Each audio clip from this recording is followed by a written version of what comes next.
on arrive déjà sur l'étape 5 pour le cours Écrire un livre professionnel. Étudier le marché des livres qui parlent de votre secteur. Alors quand on est marketeur, c'est un peu obligatoire, quoi, j'ai envie de vous dire. Moi, j'ai eu le plaisir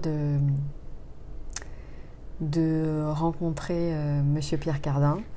Et au cours d'une petite, vraiment un petit cercle intime, il a donné une petite conférence, on devait être une quinzaine de personnes. Et puis il a dit, moi avant de créer mes collections de couture, je regardais toujours ce qui se faisait dans le monde. Non pas pour copier, mais pour m'inspirer.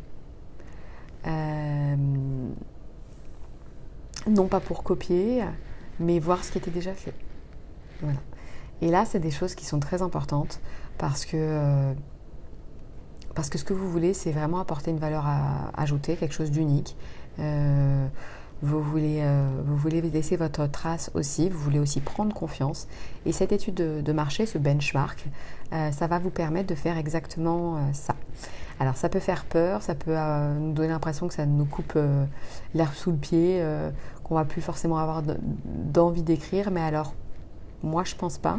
Je pense que c'est bien d'être au courant de ce qui se fait autour, de façon à ce que si on trouve que notre première idée elle est très proche d'un livre qu'on aurait pu lire, on ne s'est pas rendu compte qu'on a été inspiré, ou bien d'un livre qu'on ne connaissait pas mais cette personne a déjà fait, ça va nous permettre de recalibrer un petit peu la thématique et c'est ok.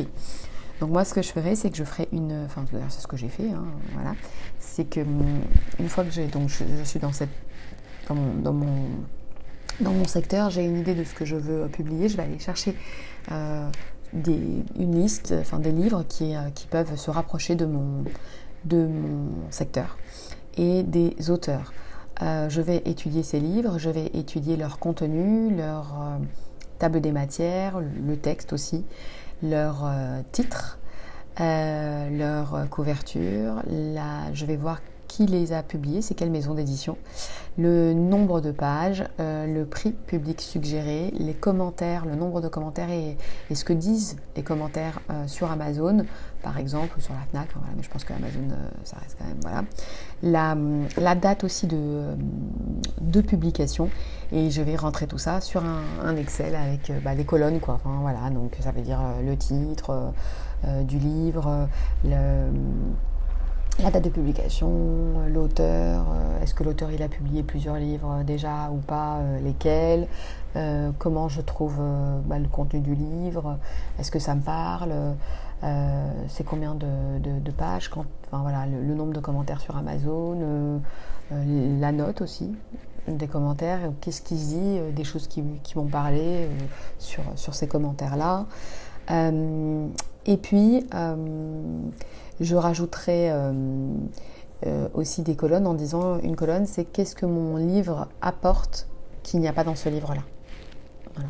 Et en quoi mon livre est différent de celui-là. Donc ça peut être, vous savez, parfois c'est simplement à qui vous vous adressez, donc ça peut être le wording qui peut être différent, ça peut être la mise en page qui peut être différente, il peut avoir un côté ludique, un côté plus sérieux, plus pragmatique, un côté plus rapide, un côté plus poétique.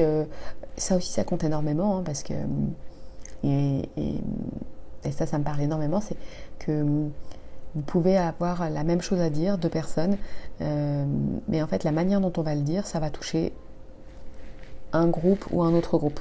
D'accord ? Donc ça aussi, c'est important. C'est important le quoi et le comment. Voilà. Donc, c'est bien aussi quand on écrit un livre de se laisser bien évidemment porter par son intuition propre, ce qu'on a aussi à mettre sur la table, et en même temps de garder aussi les pieds sur terre en disant voilà, je sais ce qui est aujourd'hui dehors, je sais comment ça s'appelle, je sais quels sont ces livres, je sais ce qui a été apprécié par apprécié, et je viens soit découvrir, soit confirmer ou réaffirmer ce qu'il n'y a pas et qui, je pense, qui manque sur le secteur pour pouvoir aider telle personne à faire telle chose. Voilà.